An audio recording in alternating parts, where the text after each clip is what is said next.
research on like what made me make this. I wrote research speeches, well specifically motivational speeches, and I was looking into what makes a motivational speech a motivational speech. You know, I wanted to look at the breakdown, the complete breakdown of what it made, of how it's made, and I looked at a couple of examples of them, and I was like, you know what? Let me make one. You know, that's kind of what happened here. So I made my own motivational speech. A couple of the things I've written down, but like some of the things I'm just gonna be talking about because I feel like when it comes to the structure, it's not just about like research, it's also about your emotional connection to the situation as well as your audience.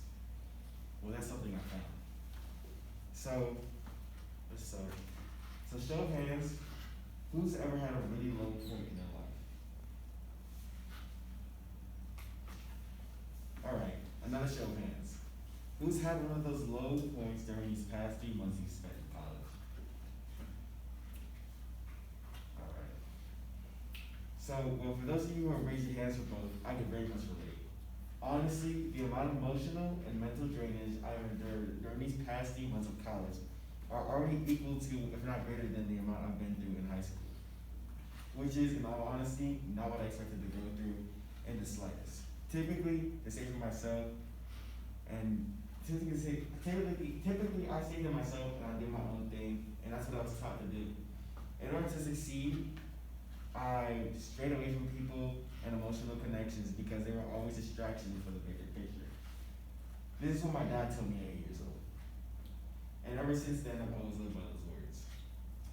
I feel like at one point or another, we've all been a lone wolf.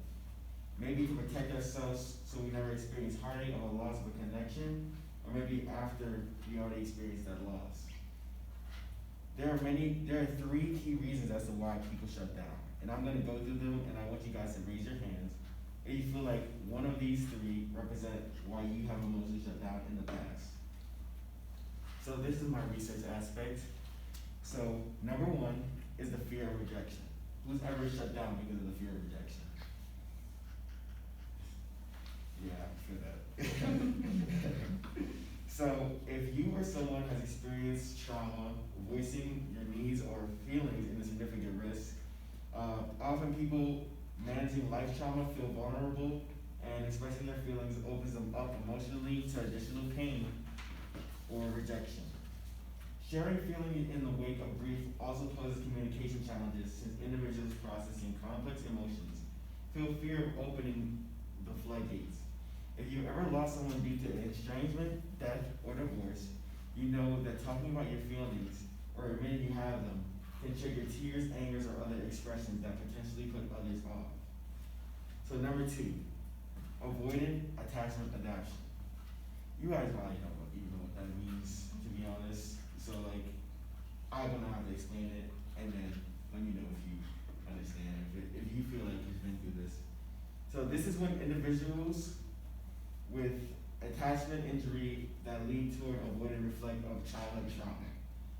You're on your, like basically, you always felt like you're on your own as a child, or growing up, you felt like you had to grow up a lot faster because of you kind of being put in your own space and being forced to be independent at a young age. You know, that's the type of childhood trauma that it's talking about.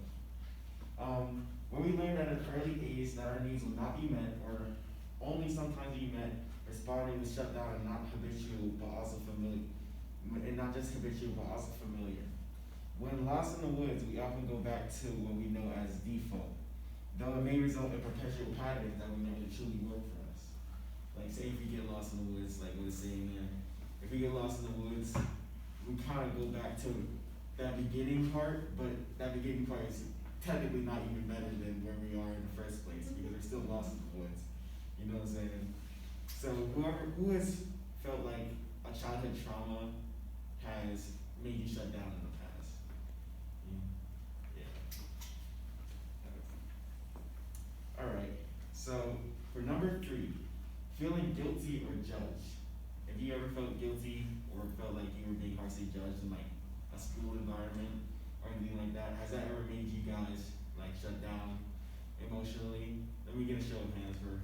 do that.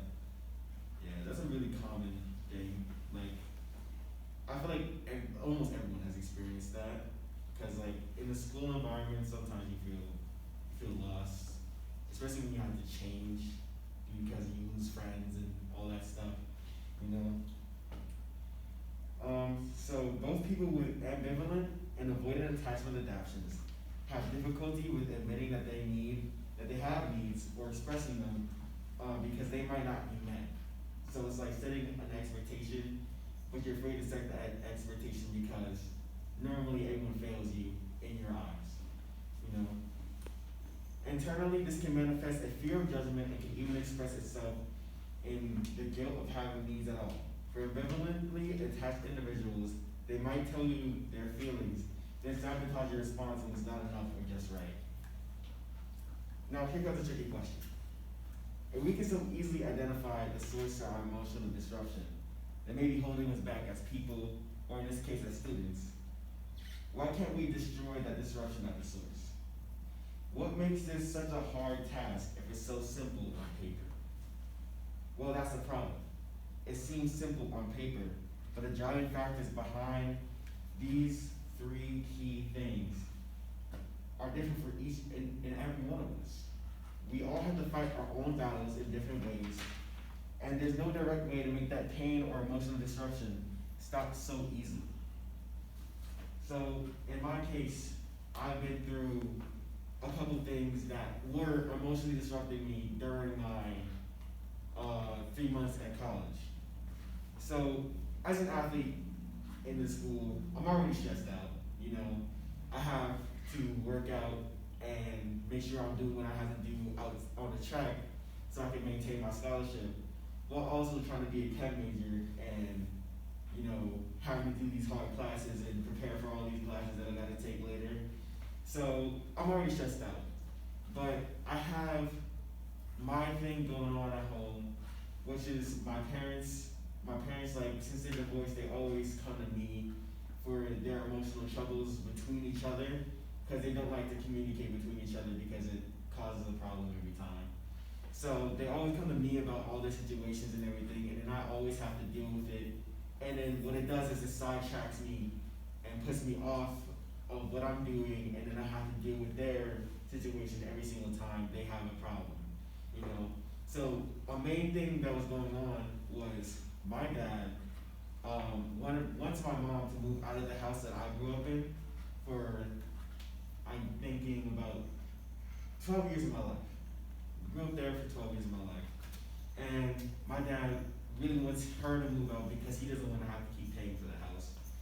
And he wants to live his own life without having to pay for that. You know what I'm saying? So what it was causing emotional disruption for her, because there's so many memories in that house and she didn't want to give it up so easily. So I had to take at least 3 weeks of my time trying to calm her down and help her think about where she wants to go, and make sure that my dad wasn't being too harsh on her when it comes to the move, and that he could see from her perspective as to why she felt this way and what was going on. Couldn't be too logical. He had to understand her emotions. So what I had to do was I had to be the emotional connector between the two, and I've always had to do that ever since 9th grade. I've always been like that, and it really puts a lot on me. But like, while I was doing that, I was also in a relationship, and what happened was, while I was focusing on my parents and my work, my relationship was dwindling because I wasn't giving her enough attention. So out of nowhere, she breaks up with me, and then I just have like a complete shutdown. You know, I have a emotional episode or depressive episode is what I learned in my FYS class. Shout out to my teacher.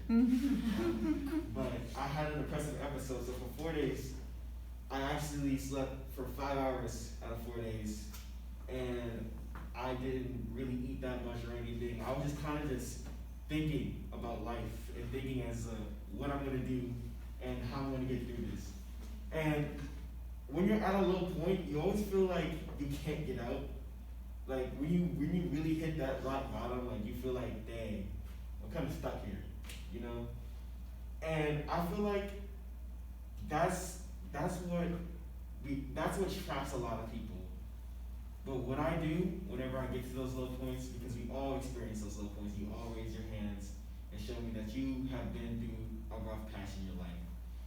What I do personally, I always look to see what makes me happy and what I can do to express myself. All of these three things talk about expressing yourself. It's talking about how people are afraid to express themselves and how they're afraid to be judged and how they're afraid to do this and this. It's all about finding what you can do to express yourself. It's just relievers. You know what I'm saying? We all have things that interest us, things that might be hobbies to us. So we do those things because they help us express our emotions. Three things I did were, one for one, I love music. So I always try to derive things from music. So I love rap music, so I decided to become a poet. I love music in general, so I decided to become a dancer. You know, things like that. I like listening to music, and I feel my body move. So you know what I do? I listen to music, and I exercise. That's honestly a driving factor that made me an athlete. Because I have music in my ears, and I always make sure that I'm focused, and it also relieves stress at the same time. So what I did is I did those three things. I made sure that I did the three things that made me feel safe and made me feel good and made me feel happy. So it could pull me out of that hole I dug myself into. I could think clearly and I could get everything done. After that, you know what I did? I talked about my parents, I got them on a FaceTime, talked to them, I made sure that they talk to each other, fix that situation. Now my mom, she's moving into her new apartment on the 30th. You know what I'm saying? Me and my girlfriend, we fixed our relationship after I finally found the time to actually come and talk to her about the whole issue, the whole situation that I was in. And we fixed that, so now we're good. You know what I'm saying? And I was feeling good, you know, I was feeling happy, you know what I'm saying?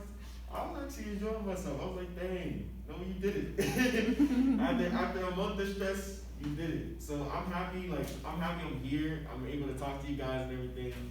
But that was my personal anecdote for that. But the big takeaway from what I'm saying is that when we're all low, we all have things that can pull us out. You know, we all have personal things, personal hobbies, things of interest that we can use to express ourselves and keep that bottled emotion that makes us want to pop from doing that, from hurting us, you know? We all have those things, and you should always look for that before you ever just shut down completely and just fall into the darkness. And that's it. Thank you.